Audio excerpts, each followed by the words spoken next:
उत्तरकाशी की सुरंग में फंसे 41 मजदूरों को बहुत ही पहले निकाला जा सकता था, लेकिन प्रशासन की चिंता मजदूरों की जान नहीं बल्कि सुरंग की सुरक्षा थी। यह जानकारी तब सामने आई जब जनचौक की टीम ग्राउंड जीरो पर पहुंची। दिलचस्प बात यह है कि इस बात को वहां मौजूद दूसरे मजदूर और मामले की रिपोर्टिंग कर रहे पत्रकारों को पता है, लेकिन उन्हें अपने मीडिया संस्थानों से इसको बाहर ले आने से मना कर दिया गया है। गोदी मीडिया खबरों को किस तरह से सेंसर करता है और कैसे अपने आकाओं की रक्षा में पूरी पत्रकारिता को तिलांजलि दे देता है, यह घटना उसका नायाब उदाहरण है।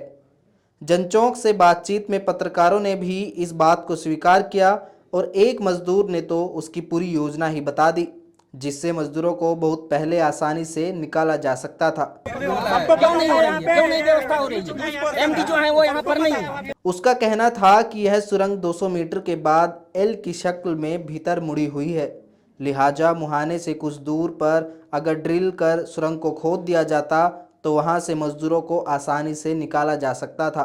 गोरखपुर के रहने वाले एक मजदूर ने जनचौक को बताया कि सुरंग अपने मुहाने से करीब 200 मीटर आगे जाकर दाहिनी तरफ मुड़ जाती है।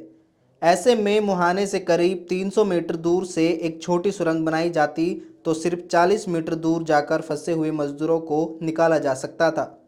मजदूरों ने यह भी कहा कि हम देसी जुगाड़ से भी यह काम कर सकते हैं, लेकिन इसके लिए हमें मना कर दिया गया क्योंकि इससे सुरंग में एक जगह छेद करना पड़ता। लेकिन प्रशासन और सरकार की निगाह में अपने सुरंग की रक्षा सबसे महत्वपूर्ण थी, लिहाजा उन्होंने इस दिशा में विचार करना भी उचित नहीं समझा। देश के भीतर आम नागरिक और किसी गरीब इंसान की जान की कीमत कितनी सस्ती होती है, इस घटना ने एक बार फिर उसको उजागर कर दिया है। सरकार को तो कवायद इसलिए करनी पड़ रही है क्योंकि पूरे देश में भद पिट जाएगी और फिर चुनाव से लेकर तमाम मोर्चों पर उसे उसका नुकसान सहना पड़ सकता है। सड़क परिवहन मंत्री नितिन गडकरी भी गए तो वहां जरूर थे, लेकिन लगता है वह मजदूरों का हाल चाल लेने और उन्हें जल्दी बाहर निकालने की जगह उनके लिए अपने हाईवे का काम और सुरंग की सुरक्षा अहमियत रखती थी। और फिर शुरू हुआ प्रयोगों का दौर, जिसमें यह बात शामिल थी कि सुरंग को किसी भी कीमत पर क्षति नहीं पहुंचने देना है।